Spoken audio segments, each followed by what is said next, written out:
Appeals. We have one case on the docket this evening, and that is for a variance of section 60 at 4 Buckingham Road. Please all rise for the Pledge of Allegiance. Phil, would you like to do the honors? United States of America, to the republic for which stands one nation under God, indivisible, liberty and justice for all. All righty. So, we'll call this public hearing open at like, it looks like 7:15. 7:15? 7:15. All right. So Seymour Zoning Board of Appeals will conduct a public hearing on September 3rd at 7:15 in the Norma Drummer Room, Seymour Town Hall, 1 First Street, Seymour, Connecticut, 06483, for the following application. Application for a variance of section 6.0 table of dimensional requirements, side yard setback requirements from 25 feet to approximately 13 feet for the construction of a garage addition. The property is located at 4 Buckingham Road, Seymour, Connecticut. A copy of the application is on file in the Seymour Town Hall. At these hearings, interested persons can appear and be heard. Written communications will also be received. Dated at Seymour, Connecticut, this 13th day of August 2020. Respectfully, Seymour Zoning Board of Appeals Chairman Richard Demko. Okay, so just going to go over the order of how we're going to do things like we usually do. First, I'd like to hear from attorneys, any type of representation for the applicant, and then the applicant. Then, after we hear all of the testimony, the public will have their chance to speak. Since tonight, it doesn't look like we have any attorneys or developers or any of them here tonight, we have the applicant with us. So with that being said, please state your name and address for the record and tell us what you want to do. Okay, my name's Maria De Souza. I live at 4 Buckingham Road, Seymour, Connecticut, 06483. I'm looking to build a garage, go from a 1-car garage to a 2-car garage. Okay. At that location. Okay. So my first round of questioning is going to be, please state your statutory hardship. Okay. So, from what I read, the old zoning laws, I don't even know if they really apply. My land in the front is only 100 feet wide, which is fine back when they built the home, but now from what I've read, they're supposed to be at least minimum 150 feet wide in the front. Okay. Mine is not that big. We're trying to build a garage because our driveway, we live on a little country road, first of all. I don't know if you guys are familiar with Buckingham Road. Oh, yeah. Very narrow road.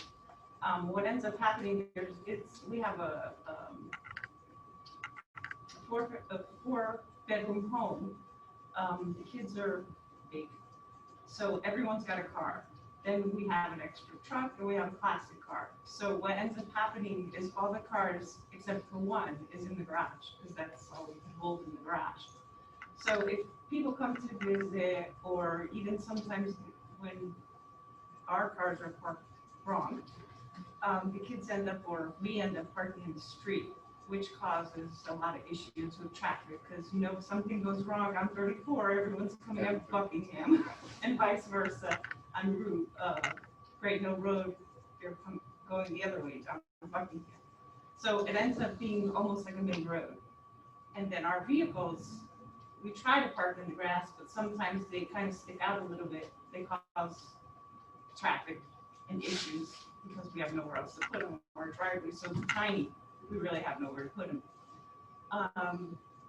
And then we try to look at what would be the easiest way to build a garage so it doesn't change the front of the house in any way. That's why we're putting it back a little bit more. And we're trying to use more at the back part of the garage, as you can see on the plan. So we're stepping it back and using towards the back of the garage. Okay. Just because, you know, we don't really want to be too close to the road. We don't want to be over too much towards the neighbor, but at the same time, if we go too far back, we're getting too close to the septic. So, and we can't build the garage anywhere else on the back part of the property because of the septic. We have nowhere else to put it, except for in certain places. And we have wetlands back there. We have a huge pond back in the property, which has a creek, and it ends up kind of soggy in the back of the yard. And I think my biggest concern, and my biggest reason, maybe not my husband's, but mine is, I have elderly parents who live with us in the winter months. And I would really prefer, one's in his 70s, one is in his 80s, I would prefer them to just, especially in the winter, just be able to drive into the garage, park their vehicle, and just come right in the house. Not have to go through the weather, and, you know, my dad had 2 knee surgeries, got the big falls, he's 84 years old. So that's my theory of wanting a bigger garage or a 2-car garage. And from what I see, most of my neighbors, again, because their land is so small, they are all close to one another as far as their properties go. The Robertis, for example, just built a brand new garage, actually, and they were given a variance for being too close to the neighbor. I think it's 9 feet or something like that. So I think we're trying to respect the neighborhood as far as where we're trying to position the garage, and at the same time being able to use our house for what we need it for. Does that make sense? Yes. Did I talk too much? No, perfect. So, because you mentioned that you wanted to build the garage back a little bit further. And looking at this, that actually is pretty good looking at this because you are picking up less of a variance by moving it further back than if you were to have it in the front of the house. So I see that that is definitely a very conscious decision on that. We kind of took that into consideration. No, because look, over here, It's on an angle, so if you moved it to the front, it would be less non-conforming than if it was pushed back. well, no, because this jet out here would be moved over this way. Yeah. No, Well, then no. you can't have that. Bill's right. Because that would be a square. Right. But see, here, this is not a square, it's an L. I So know if you that. move this whole square over, you're right on the top of the line. You see what I'm saying? I do, that's why I'm countering that you would, if you moved it flush with the existing garage, you would be less non-conforming, regardless of how much you put in that corner. That's what I said. You You take need less of a variance. less of a non-conforming. Conforming, okay. All right, so terminology. All right, so essentially, what was said in all of that is that the parcel is an existing non-conforming lot that was created prior to the present zoning regulations. Okay. So that, I just asked the question. Let's remember we're in public. Hearing, we're not in a meeting. Oh, I'm sorry. So, I mean, All right, never mind. I mean, I really don't have any further questions. I mean, it's, you know, it's written out on the application. So we're gonna do what we traditionally do, and we'll go down the line. Bill, do you have any questions? Yeah, and this is the public hearing part, and then we're gonna go into the regular meeting, okay? So, the question I have is, when you took a look at what you wish for, did you consult with anybody in the building department here and see one? As far as where we What was needed to be done? Meaning, so you say, I wanna put this addition on, it's, I'm going to, how did you know that you needed a variance? Oh, I contacted a gentleman here Okay. in zoning, I think his name is Mike, I'm not 100% sure. Right, yeah, And then I went to Jesse, Horrible, and made the drawings. he's the one who walked me step by step, because your system's a little confusing. Right. So let's go slow and make sure we all understand what we're supposed to do and why we're here today. When you talked to Jesse about the garage, okay, were there any alternatives, Plan Bs, Plan Cs, discussed? Well, when we talked about it, again, because of our septic and leaving space to, God forbid, Mhm. hope never happens, putting in a different septic, Jesse would have preferred us to actually move it forward, the garage, it being parallel with the existing garage. Right. My husband doesn't want it to look, Like that line, I get it, Humongous. I understand. you know, he says for prettiness, I guess you could call it, visually, he would prefer it to be back further, and then he could take up a little bit more space in the Right. back. So one of the points I'm trying to get at is when you talk to the building department here in Seymour and the people that you had draw up the plans, you haven't made an investment in the application fee. So you understood that the process is, I want this, I can't get it with the regulations that are going on right now, I have to go for a variance, okay? So then you said, yes, I'm gonna roll the dice and go for a variance and make the investment in the application fee and all that stuff, correct? Correct. Okay. I just want, it's complicated for everybody, I just want to get it out there. Okay. At this point in the hearing, the rest of my question, I'll go with the regular meeting. Okay.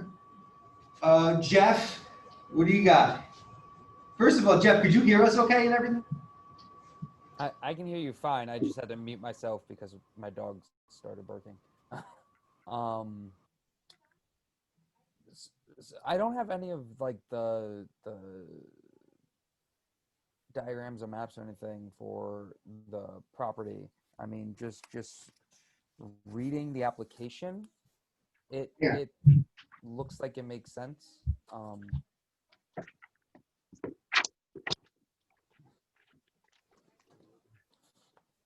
There's the camera up on the other side. Oh, it's over here. Okay. I'm not tall enough.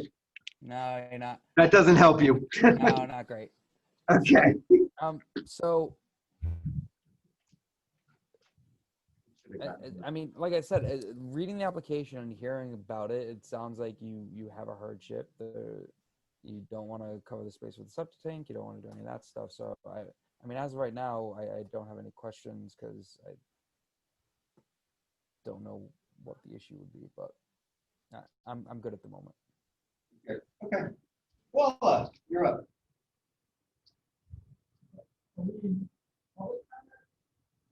This is the public hearing. Now it's your turn to, yeah, it's your turn to question the applicant. So I see on the drawing here, where you have the vestibule, the side of the third garage. That's going to be taken off. Once it's you have 12 feet wide garage. But then you're also going to construct a 9.5 foot overhang. Just so. I'm sorry, just to interrupt, we didn't hear your question on this end, so if you could possibly repeat that, that'd be great. My question is, looking at the drawing, it has that there's going to be a 9.5 foot roof overhang on the front of the garage. That's how I'm reading it. So it's going to be like half a carport and then the garage door in the garage. Because when you take out that little piece that exists right now, right behind, if you open the door, there's the original Keith, you're gonna need to give her the microphone or have her use the microphone. Sorry. No problem. I assume you're talking. We just can't hear you. Sorry.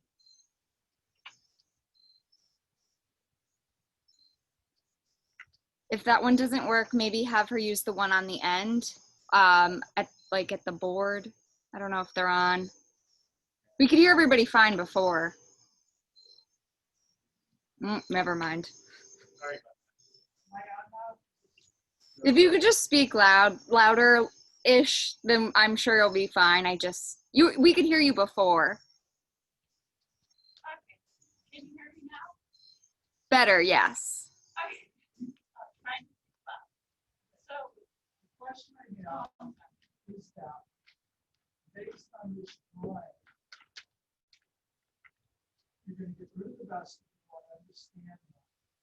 You have the grayed out area, the garages, and then in front of it, you're gonna have a 9.5 foot overhang. that's because my husband's gonna take out that vestibule, I guess you call it, and put the door that's on there now on the existing garage, and that overhang is for when you, in order to get into the garage, you're gonna have to go under that little overhang. That's where he's not putting it in the new garage. Okay, so the way you get into the garage right now, not with a car, when you walk in, is through that side. That little side is, that pops out. So he's gonna remove that. He's gonna put the existing door back against the wall to the existing garage. And then he's gonna make start the new garage here, if we're approved. So the wall is still outside, I mean, the door is still outside. So that's what the overhang does. When it rains or snows, you're not trying to get a key in the door in the rain. You have the vestibule, an overhang over there. That's basically what the overhang is for. When it rains or snows, you're not trying to get into the walk-in garage door, trying to get your key in there and you're getting soaked. Is that gonna be level enough that you don't need stairs to it? No, it's level enough. The property is kind of it's 2 floors in the front and 3 in the back. It's kind of on a hill. I was just curious because the 9.5 foot roof overhang seemed very large. I mean, Yeah, I'm trying to picture it in my head, that's all. believe me, when he was explaining, I was confused myself, but I get the gist of what he wants. He just doesn't have to make another door because we don't really need it. Another opening in the garage. So We've then already with got this, so then with this garage, there's gonna be no entrance to the house. just that door that exists now. The door that's gonna be underneath the overhang. Okay, Exactly. okay, got it, Exactly. Thank you. Anything else? Okay, Bill, you got anything else? No. I'm good. All you good? Jeff, how about you? Think of anything? No? Okay, I think we're good with all of our questioning. So now, I'd like to ask if there is any public comment on Zoom. Is anybody there? We don't have anybody here.